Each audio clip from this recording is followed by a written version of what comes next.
இன்றைக்கி நான் சமைக்கிறது ஒரு குட்டி ப்ளாக் மாதிரி எடுத்திருக்கேன். சண்டே சமையலை இன்றைக்கி சண்டே வந்து மட்டன் எடுத்துகிட்டு வந்திருக்காங்க. மட்டன் நல்லா வாஷ் பண்ணி எடுத்து வச்சுருக்கேன். அப்புறம் மீன், சங்கரா மீனும் கிழங்கான் மீனும் வாங்கினோம். நாங்கள் சாட்டர்டேவே மீன் வாங்கியாச்சு. வாங்கி இது நல்லா வாஷ் பண்ணி ஃப்ரிட்ஜில் வச்சாச்சு. கிழங்கான் மீனுக்கு வந்து மசாலா தடவி ஃப்ரிட்ஜில் வச்சாச்சு. இப்போ மீன் குழம்புக்கு வந்து மசாலா இது மாதிரி வதக்கி அரைச்சி வைக்கிறது டேஸ்ட் ரொம்ப நல்லாயிருக்கும்.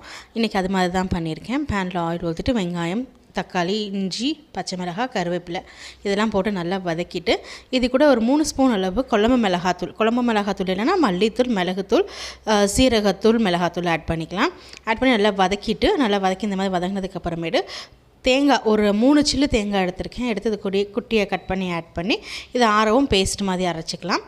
இது இங்கே ஆகிக்கிட்டு இருக்கப்போ இந்த பக்கம் மட்டன் குழம்பு ரெடி பண்ணிடலான்னு மட்டன் குழம்பு ரெடி பண்ணிக்கிட்டு இருக்கேன். பேனில் கடலெண்ணெய், கொஞ்சம் ரீஃபைண்ட் ஆயில் 2 ஸ்பூன் ஊற்றிட்டு பட்டை, கிராம்பு, ஏலக்காய், பிரியாணி இலை, அன்னாச்சிப்பூ, கருவேப்பிலை, சோம்பு எல்லாம் போட்டு நல்லா பொரியுமேவும் பெரிய வெங்காயம் ஒரு 2 எடுத்திருக்கேன். 2 எடுத்து நல்லா வதக்கி விட்டுக்கிறேன். இந்த அளவுக்கு வதங்கினதுக்கப்புறமேட்டு இஞ்சி பூண்டு பேஸ்ட்டு ஒரு 2 ஸ்பூன் அளவுக்கு எடுத்து நல்லா வதக்கி விட்டுக்கிறேன். இஞ்சி பூண்டோட பச்சை வடை போகவும் ஒரு 2 பச்சை மிளகாய், அப்புறம் இந்த கருணாநிதி கறி மசாலா பவுடர் நல்லாயிருக்கும் ஸ்மெல்லு. இது நாங்கள் மதுரையில் வாங்குறது. டேஸ்ட்டுமே ரொம்ப நல்லாயிருக்கும். ஃப்ளேவர் ரொம்ப சூப்பராக இருக்கும். நம்ம மதுரையிலலாம் சாப்பிட்ற மாதிரி அந்த சவுத் இண்டியன் ஃபுட் அப்படியே இருக்கும். இதில் ஃப்ளேவர் சவுத் இண்டியன் ஃப்ளேவர்ஸ் எல்லாமே இது அது மாதிரி இருக்கும். அதை போட்டு லைட்டாக வதக்கிடணும். வதக்கினதுக்கப்புறமேட்டு தக்காளி ஆட் பண்ணிக்கணும். தக்காளி கூட உப்பு ஆட் பண்ணி நல்லா வதக்கிக்கிறேன். ஒரு 3 தக்காளி எடுத்திருக்கேன். இது ஒரு 450 கிராம்ஸ் அளவு மட்டன் இருக்கும். அரை கிலோவுக்கு கொஞ்சம் கம்மியாக தான் இருக்கும் மட்டன். அப்புறம் வந்து மிளகாத்தூள் வந்து 2 ஸ்பூன் மிளகாத்தூள், 2 ஸ்பூன் மல்லித்தூள், மறுபடியும் இந்த கருணாநிதி கறி மசாலா பவுடர் ஒரு ஸ்பூன் அளவுக்கு ஆட் பண்ணி நல்லா வதக்கி விட்டுக்கிறேன். நல்லா இந்த மாதிரி எண்ணெய் பிரிஞ்சு வந்ததுக்கப்புறமேட்டு மசாலா மட்டன் ஆட் பண்ணிக்கிறேன். இன்றைக்கி மட்டனில் பிரியாணியும் பண்ண போகிறேன், கோலா உருண்டையும் பண்ண போகிறேன். அதனால் மட்டன் குழம்பு வந்து ஒரு கொஞ்சம் தான் வச்சுருக்கேன். இந்த அளவு மட்டன் போட்டு தான் மட்டன் குழம்பு வச்சுருக்கேன், எலும்பெல்லாம் போட்டு. இது நல்லா வதங்கட்டும். எண்ணெயில் நல்லா இந்த அளவுக்கு வதங்கினதுக்கப்புறமேட்டு தண்ணி ஒரு 2 டம்ளர் அளவு தண்ணி ஆட் பண்ணிக்கிறேன். ஆட் பண்ணி நல்லா மிக்ஸ் பண்ணி விட்டுட்டு லைட்டாக இந்த மசாலா பவுடர் கொஞ்சோண்டு ஆட் பண்ணிக்கிறேன். ஒரு அரை ஸ்பூன் அளவு ஆட் பண்ணி நல்லா மிக்ஸ் பண்ணி விட்டு குக்கரை மூடி ஒரு 4 விசில் விட்டு எடுத்துக்கிறேன். அப்போ கறியும் நல்லா வெந்துடும், மசாலாவோட ஃப்ளேவரும் ரொம்ப நல்லாயிருக்கும். இப்போ மீன் குழம்புக்கு மசாலா வந்து ஆறிடுச்சு. இதையும் அரைச்சிட்டு இப்போ மட்டன் குழம்புக்கு மசாலா ரெடி பண்ணிக்கிறேன். தேங்காய் ஒரு 1/4 மூடி அளவு தேங்காய், புதினா கொஞ்சோண்டு புதினா, ஒரு 1/4 ஸ்பூன் அளவு சோம்பு, 2 பச்சை மிளகாய், கசகசா ஒரு அரை ஸ்பூன் அளவு, அப்புறம் முந்திரி பருப்பு, சின்ன வெங்காயம் ஒரு 5-6 சேர்த்து இதை நல்லா ஒரு பேஸ்ட் மாதிரி அரைச்சிக்கிறேன் மட்டன் குழம்புக்கு. இப்போ மீன் குழம்பு தாளித்து விட்டுக்கலாம். எண்ணெய் ஊற்றிட்டு நல்லெண்ணெய் ஊற்றிருக்கேன். நல்லெண்ணெய் ஊற்றி கடுகு, வெந்தயம், சீரகம் ஆட் பண்ணிவிட்டு நல்லா பொரியுமேவும் கருவேப்பிலை, சின்ன வெங்காயம், ஒரு 10 போல் பூண்டு, வெள்ளை பூண்டை தட்டி ஆட் பண்ணியிருக்கேன். ஆட் பண்ணிவிட்டு ஒரு 1.5 ஸ்பூன் அளவு மிளகாத்தூள் சேர்த்து நல்லா இந்த மாதிரி வதக்கி விட்டுக்கலாம். நல்லா இந்த மாதிரி வதக்குறதுனால கலர்ஃபுல்லாக இருக்கும் குழம்பு நல்லா. இப்போ அரைச்சி வச்சுருக்க இந்த பேஸ்ட்டையும் ஆட் பண்ணிவிட்டு 2 லெமன் சைஸ் புளியை நல்லா தண்ணியில் கரைச்சி அதையும் சேர்த்துட்டு உப்பையும் சேர்த்துட்டு தேவையான அளவு தண்ணியும் ஊற்றிட்டு நல்லா மிக்ஸ் பண்ணி விட்டுக்கிறேன். மிக்ஸ் பண்ணிவிட்டு ஒரு 10 நிமிஷம் கொதிக்கட்டும். நல்லா எண்ணெய் பிரிஞ்சு வர வரைக்கும் கொதிக்கட்டும். இந்த பக்கம் நான் ஒயிட் ரைஸுமே அடுப்பில் வச்சாச்சு. மட்டன் குழம்புக்கு மட்டனும் வெந்துக்கிட்டு இருக்குது. இந்த பக்கம் மீன் குழம்புக்கு மீனுமே நல்லா கூட்டி வச்சாச்சு, கொதிக்கணும்.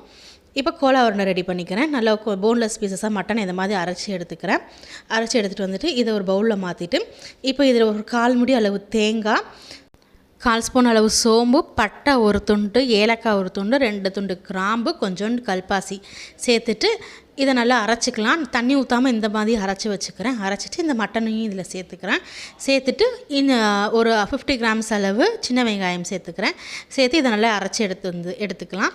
இந்த மாதிரி அரைச்சி எடுத்ததுக்கப்புறமேட்டு மிளகாத்தூள் ஒரு 2 ஸ்பூன் அளவு மிளகாத்தூள், அரை ஸ்பூன் அளவு கரம் மசாலா, அந்த கருணாநிதி கறி மசாலா ஆட் பண்ணிவிட்டு கொஞ்சோண்டு உப்பு சேர்த்து இதை நல்லா பேஸ்ட் மாதிரி இந்த மாதிரி அரைச்சி எடுத்து வச்சுக்கிறேன். கோலா உருண்டைக்கு இப்போ இந்த மசாலா ரெடி ஆகிடுச்சு. இதுக்கு மேலே போட்டு இது பண்ணுறதுக்காக இந்த பொரிக்கடலை இருக்குது, இதை வந்து பவுடர் மாதிரி அரைச்சி எடுத்துக்கலாம். இதுதான் பைண்டிங் ஏஜென்ட். இதுக்கு மேலே இது லைட்டாக ஒரு 2 ஸ்பூன் அளவு சேர்த்து நல்லா மிக்ஸ் பண்ணிவிட்டு கருவேப்பிலை, கொத்தமல்லி போட்டு நல்லா இதை வந்து சப்பாத்தி மாவு மாதிரி நல்லா இதை பிசைஞ்சு எடுத்து வச்சுக்கணும். நம்ம இந்த பொரிக்கடலை பொடி போடுறதுனால நம்ம மட்டன் வந்து எண்ணெயில் போடுறப்ப பிரிஞ்சு வராது. இது ஒரு பைண்டிங் ஏஜென்ட் மாதிரி இருக்கும். நல்லா இதை போட்டு நல்லா மிக்ஸ் பண்ணிவிட்டு நல்லா இதை எடுத்து வச்சுக்கலாம். அவ்வளோதான். இப்போ கோலா உருண்டைக்கு மசாலா ரெடி ஆகிடுச்சு.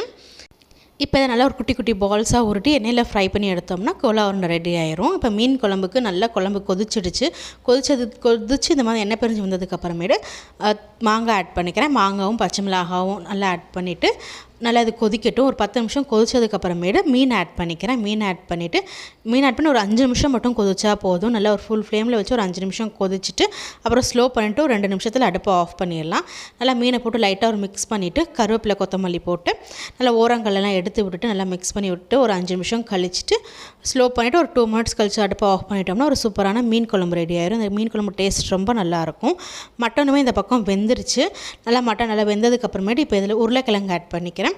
ஒரே ஒரு உருளைக்கிழங்கு ஆட் பண்ணிவிட்டு தேங்காய் பேஸ்ட் அரைச்சி வச்சுருந்தோம்ல அதையும் சேர்த்துட்டு ஒரு டம்ளர் அளவு தண்ணி இதில் ஊற்றிட்டு மிக்ஸ் பண்ணி விட்டு லைட்டாக ஒரே ஒரு விசில் மட்டும் விட்டு எடுத்துக்கிறேன். மட்டன் குழம்பு அவ்வளோதான் ரெடி ஆகிடும். மட்டன் குழம்பு ஒரு பக்கம் ரெடி ஆகிக்கிட்டு இருந்தப்போ அந்த பக்கம் முட்டையும் வேக வச்சுட்டு மட்டன் பிரியாணியுமே ரெடி பண்ணிட்டேன்.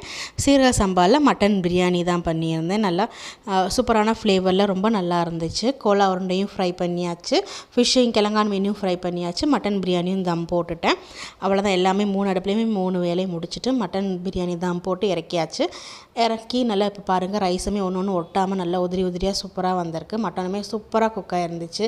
நல்லா சாஃப்டாக கரெக்டான டெக்ஸ்சரில் இருந்துச்சு. மட்டனுமே சாப்பிட்றப்பயுமே ரொம்ப சூப்பராக இருந்துச்சு. நம்ம நார்மல் பிரியாணி மாதிரியே இல்லை, இது ஃப்ளேவர் ரொம்ப நல்லா இருந்துச்சு. அவ்வளோதான். இன்றைக்கி சூப்பரான ஒரு மட்டன் பிரியாணி ரெடி ஆகிடுச்சு. இன்றைக்கி நான் என்னென்ன செஞ்சுருக்கேன்னு காமிக்கிறேன்.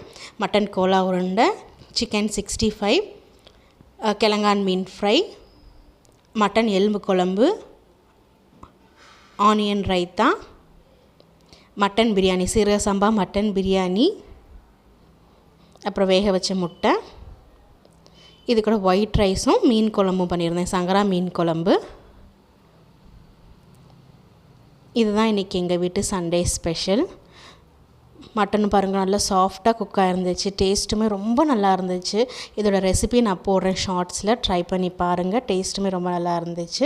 இந்த வீடியோ பிடிச்சிருந்துச்சுன்னா சப்ஸ்கிரைப் பண்ணி